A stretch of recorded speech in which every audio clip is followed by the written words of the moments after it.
Welcome to Passchendaele. The green fields that you see behind me in 1917 would have been brown, would have been mud, and they would have been filled with dead and dying men. Specifically, I'm standing right now at a place that was known as Crest Ridge. It was one of the objectives along the route to the final objective of Passchendaele Ridge. Now down below me there, you will see there's some trees and there's kind of a natural waterway that's running down there. And that was all flooded in 1917.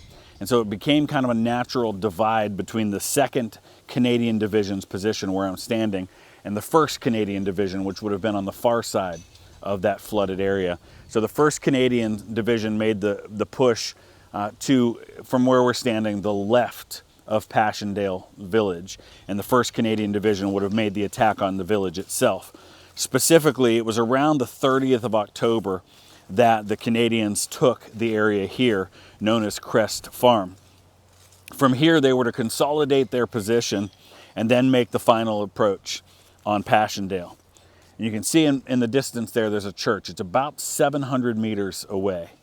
And from the end of October, when they took Crest Farm, to the time when they finally took the village where that church is, took about 10 days for that to happen. It was the 27th Canadian Battalion who would have attacked up this position. And that included a man named James Peter Robertson, who was the final of 9 Canadians who were recipients of the Victoria Cross for their actions in the final weeks of the Battle of Passchendaele.